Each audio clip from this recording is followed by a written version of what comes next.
We have a next comment from Sean Jean saying, very often when I try to meditate, I go to a particular location in my country, Barbados. Do you think that there is some significance? Absolutely, especially if you have a place near water. Water, of course, we know is the element that flows and that knows. Water remembers and has memory, and so also water is a seaport, a psychic seaport. Yamaya, the element of water of all of us is in water. So for sure, going to water places increases our intuition, especially during the moon times, even going in, near the water, definitely increases our intuition. So, yes, absolute. And then too, depending on your zodiac sign and all these other things, where we live is very important to our spiritual growth as well. Yeah. So this is from Minister Hippolyte. Thank you. Most definitely you are an inspiration. How do you remain balanced with your gift? Very good question. Visions and truths flow constantly to me to the point where I have blocked my mind from it.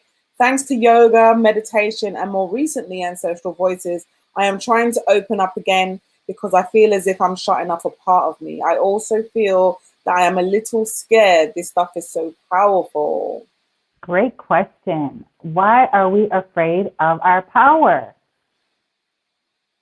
They have taught us to be afraid of our power. And the best way is use crystals, use herbs, essential oils, things like that to, bring down your nervous system. See, we're so always trying to think. This is not intellect. This is intuition. It goes in here. It's an energy frequency. And so how you find balance is, again, for me, I'm a water sign, so I go walk outside barefoot to get that earthing energy. I find my balance. I'm creating my altar. I was so guided. I've lived here now for 2.5, almost 3 years. And now all of a sudden I was guided to make this altar and put it in this corner and do this. And I was like, well, okay. And so that also, I know it's pointing north.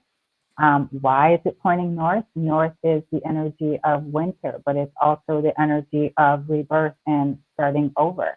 And so, we have to know ourselves to know what medicine we need. We have to use the medicine our ancestors have given us. This is energy medicine, yoga, breath work, but we won't know until we connect to ourselves. So how you stay balanced, ask yourself, what do I need? Self-care, well-being, wellness is a part of our spiritual practice.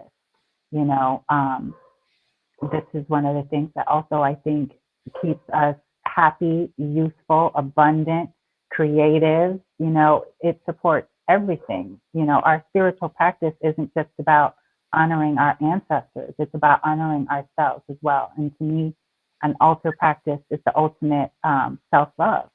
And that's what if we're loving our ancestors, we have to do that through ourselves. We just can be, oh, I love you, I love you, I love you.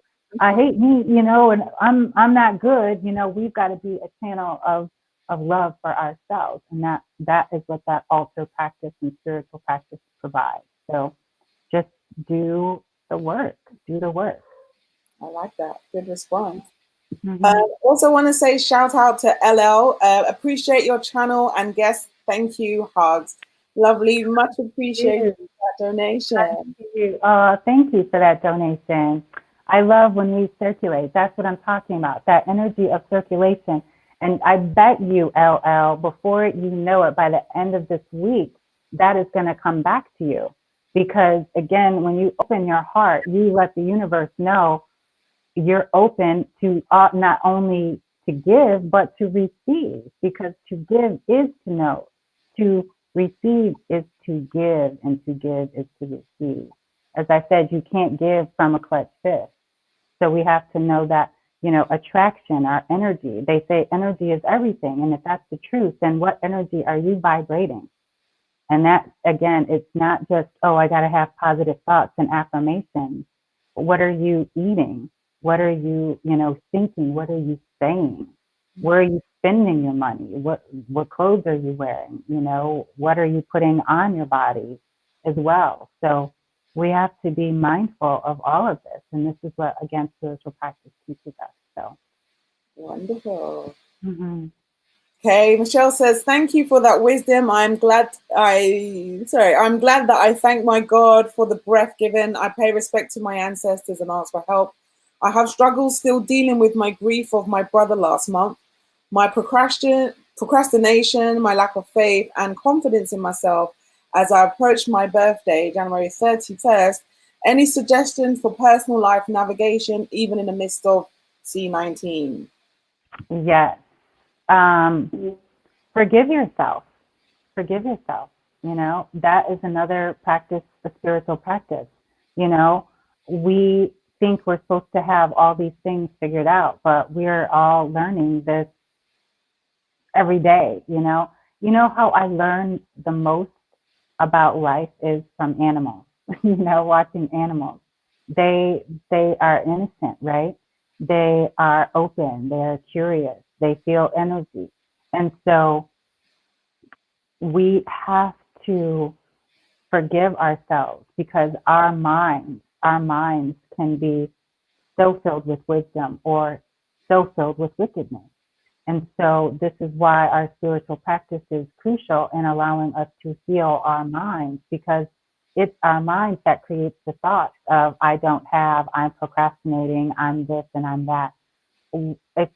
If you're procrastinating, ask yourself why. Because the truth is you want the opposite of that. And we have to be willing to take responsibility. And this is again what spiritual practice is about, is taking responsibility. And what the thing is, we want to do an altar, we want to pray a little bit. Oh yeah, please God, give me this, I want it now. And then we want the magic to happen, but we have to be patient and we have to be gentle and kind and we have to learn and grow.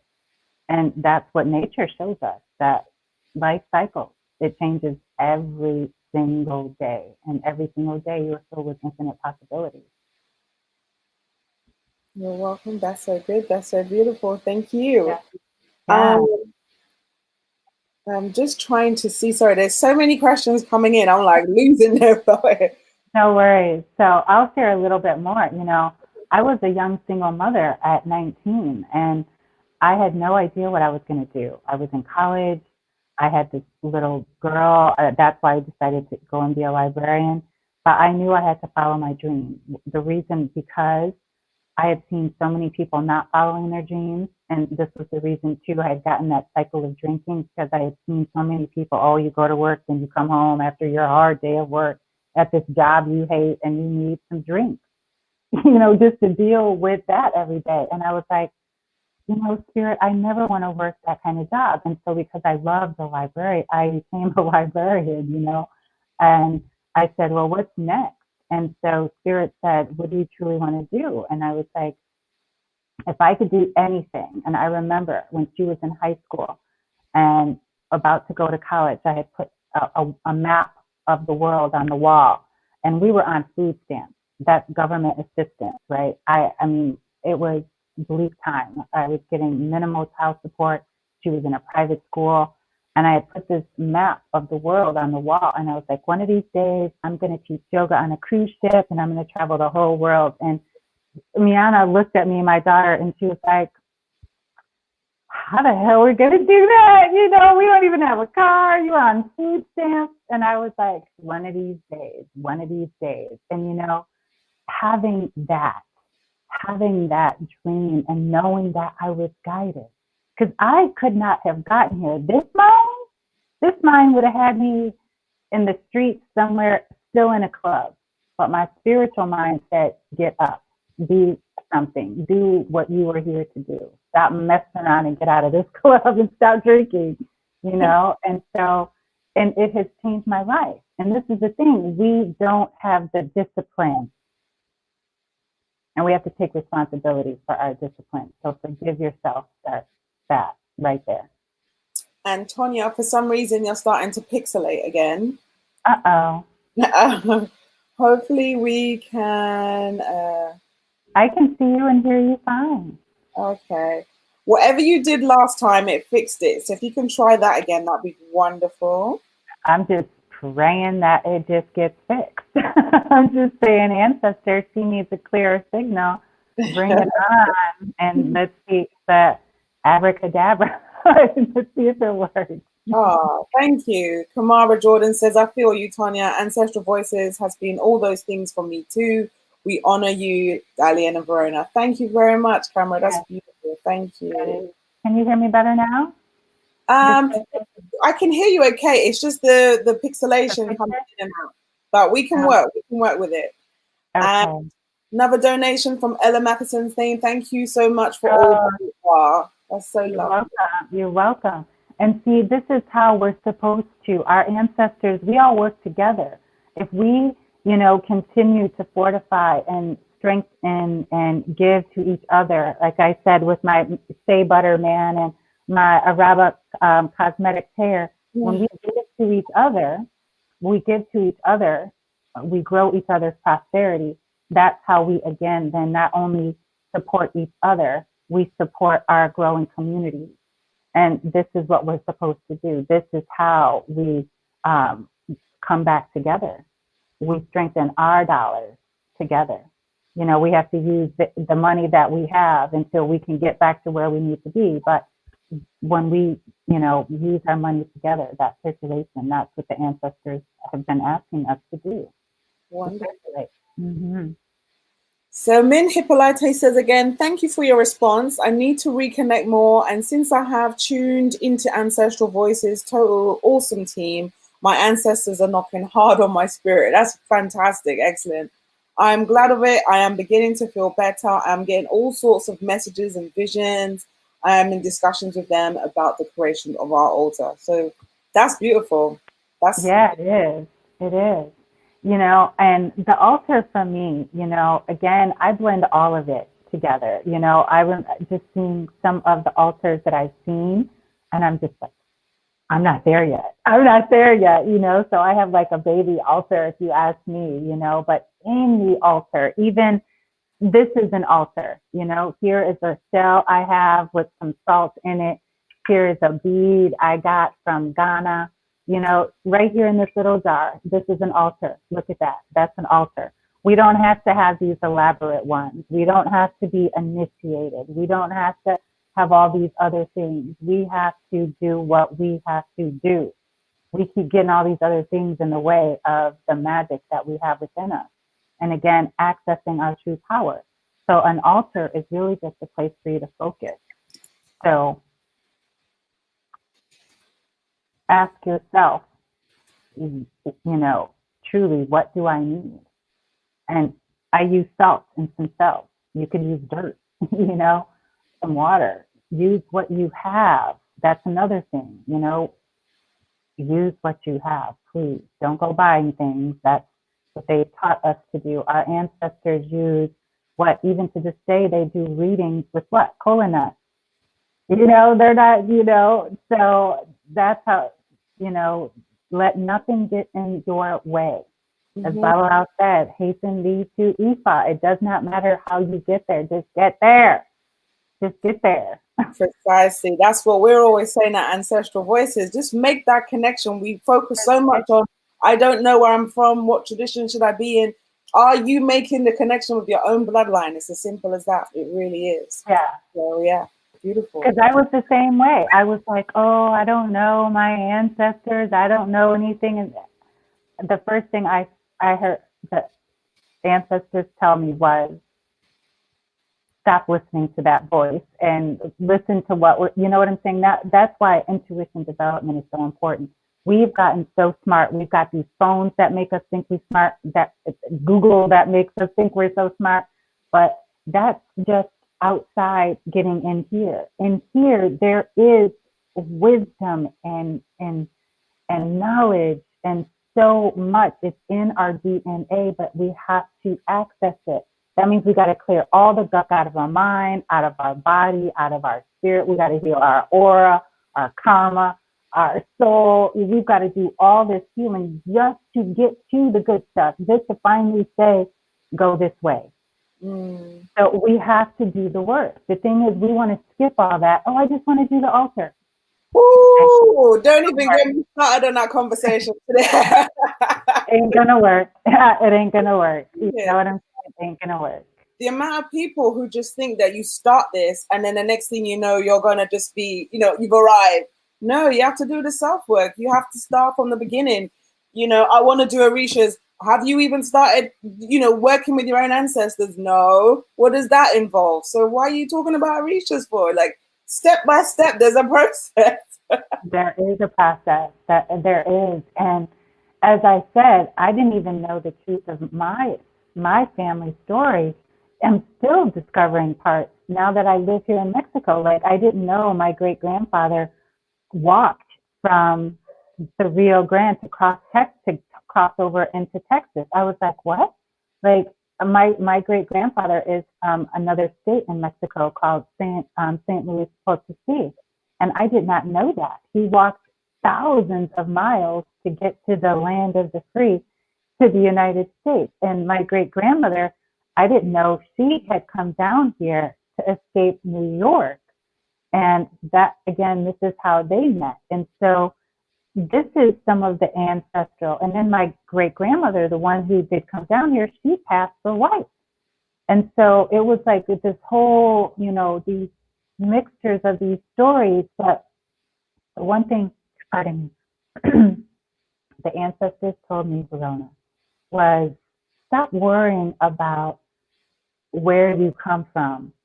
And I was like, okay, Africa is in your hair. You want to know how strong your lineage is? Look at the kink of your curl. And I was like, okay, I'm done. I'm done. I was like, you're right. You're right. It was like, you think you have so much European? No, you have more Africa than you think. Look at how thick and curly your hair is. We'll guide you to the rest. Just remember, look at your hair. Look at your hair. That's the truth right there. That's the truth. And I was like, all right. Oh, beautiful.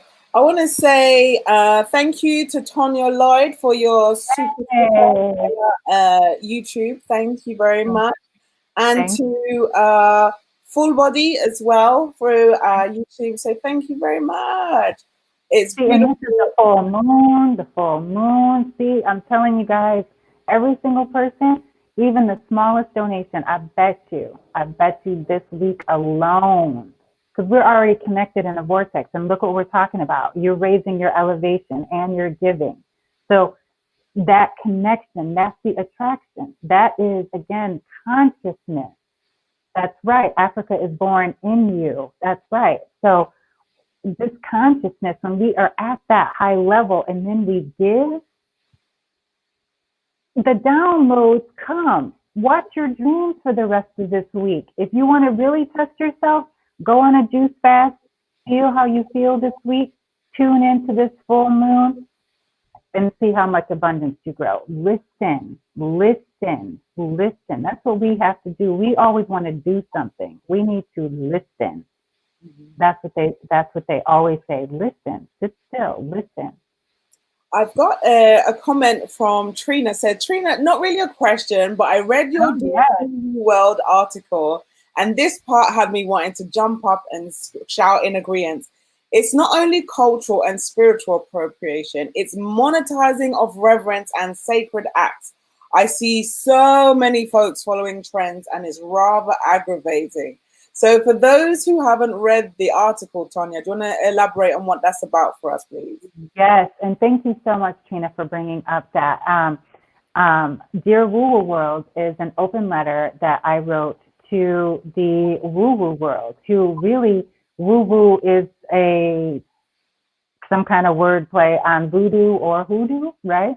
And so I wrote this open letter because I see all these women that are not of color doing all kinds of ancestral altars, doing all kinds of high priestess training. I'm a shaman this, I'm a shaman that.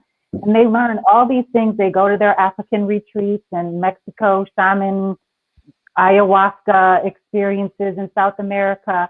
And then they turn it into something that they then turn into all these profits, very much like diamonds and very much like the cannabis industry as well. Everything that has been damned for us. But with the woo-woo world, they have again told us everything, all of our spiritual practices from painting our faces was evil. The idea of sacrifice, because they didn't understand what it meant, all of it was wrong. I remember the first movie I saw, one of the movies that terrified me, the zombie one with the guy, the white guy in Haiti. Oh gosh, I can't remember the name of it now, but I know you guys know what I'm talking about. When he was in Haiti and he was there interviewing and he got mixed in with the wrong people. I'll have to remember it after this. That one.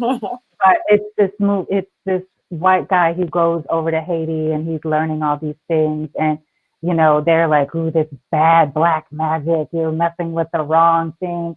And you know, that's not true. It's not true. But they have taught us that and conditioned us to believe that. And this is why now we're always so afraid of our own African spirituality, why we're afraid to step into it, why we're afraid, oh, what if I build an altar, what does it mean? Someone's put in the comments, serpent and the rainbow. Serpent and the rainbow, yes, thank you. Thank you, Sheila. Yes, that's it. And so, you know, it showed its power. It showed its power, you know. And so in the woo-woo world, you know, they've taught us to be afraid of it. Another movie example, The Matrix. Look at The Matrix. The most powerful person on there was what? The Oracle. They made her this black woman who was smoking cigarettes, who didn't care about anything. Oh, she cared about cats and kids, but she had her vices. You know, they didn't make her an angel.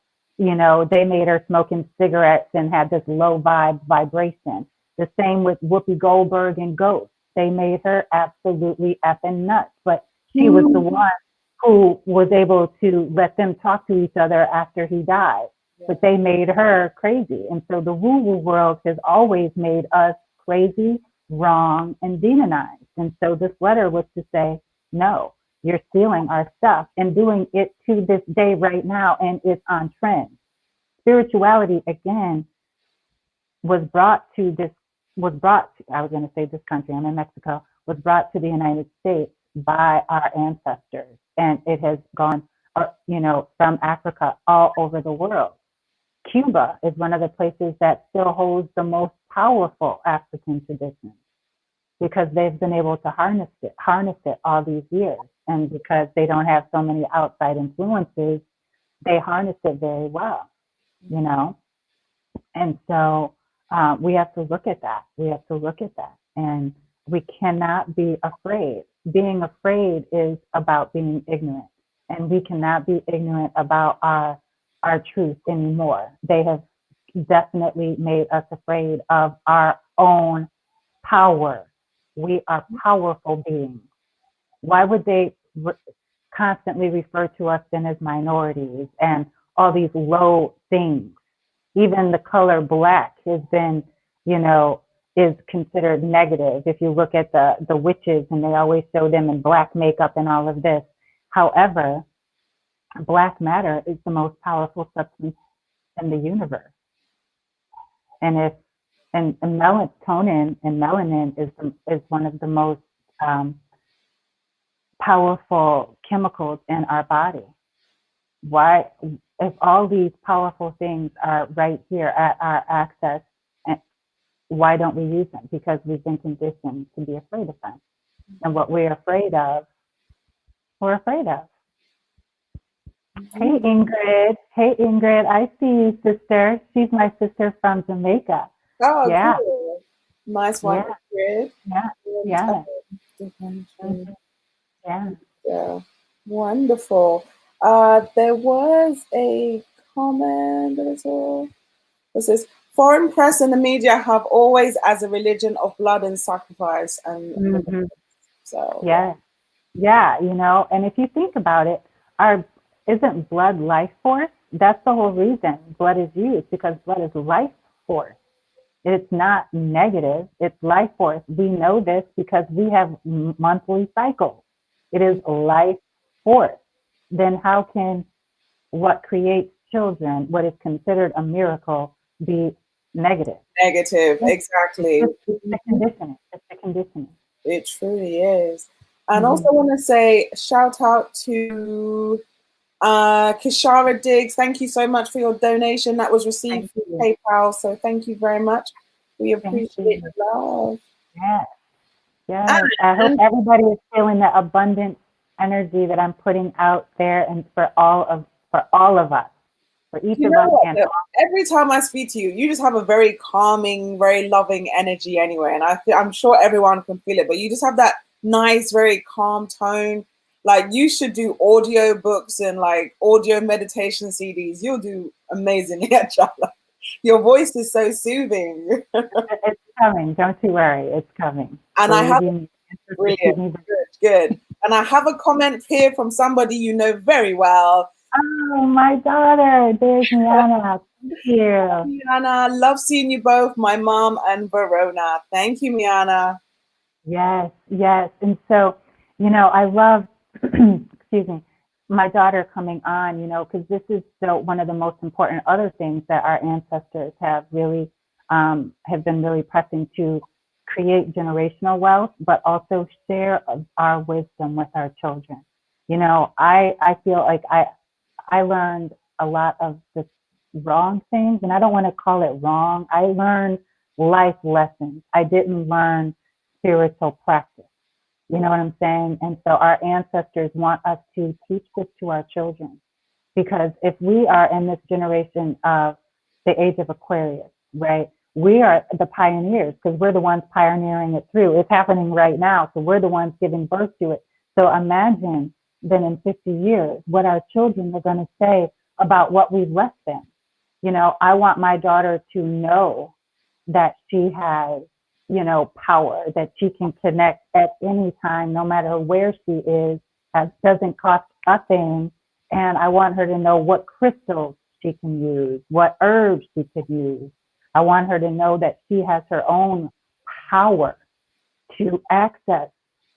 And as well with our business, you know, having a business with my daughter, this was also what we used to dream about when that map was on the wall. We used to dream about having our own business. We didn't even know. We used to dream about having a cooking show because we both love to cook. And we used to dream about having, you know, a Tonya and Miana show all the time. But we decided to have a business. She came in to support me in my business. And I said, what can we do together? And so she's got her branding and her marketing with my intuitive gifts and her intuitive gifts and her copywriting skills. And so she's doing things that she's always loved to do. She wanted to be an actress since she was a little girl. And since we've lived here, she's been on the stage, which she would have never done in Chicago. Again, because she's learned how to, you know, power herself. And I would have never thought she would have moved down here with me, but she took the leap and moved down to Mexico too and changed her life, you know? And so we have to sometimes take the big leaps that spirit does tell us and ask us to take. And even though it doesn't make sense, like me going to Ukraine, you know, and yeah, they could have taken me. They could have taken me and nobody would have known how to find me because I was on the whole other side of the world.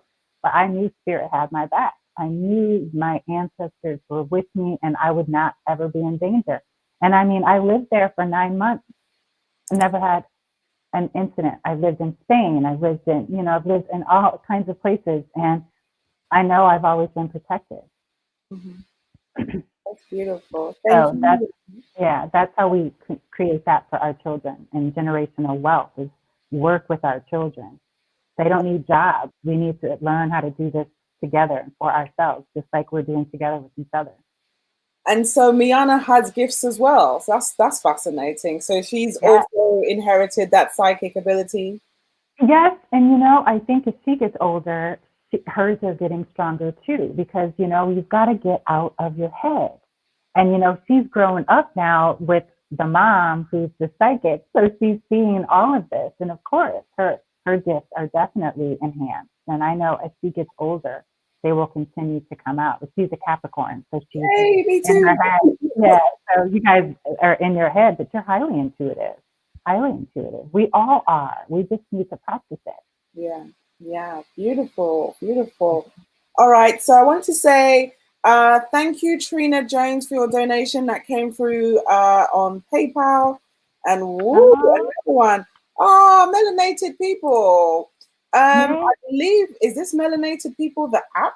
I'm not sure, but we've also got a donation from Melanated People, so thank you.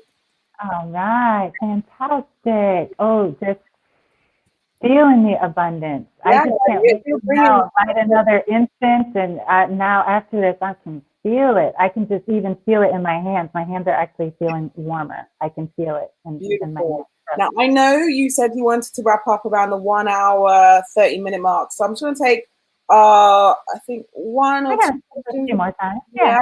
All right. Sorry. Okay. So LL says, how do we start talking with our ancestors and how will we know they hear us? Oh, great question, LL. How do you start talking? You start talking. You start, again, you start talking, saying, listen, I'm ready to make some changes. And then you listen. You get out of your head. You learn how to do the breath work. You learn how to meditate.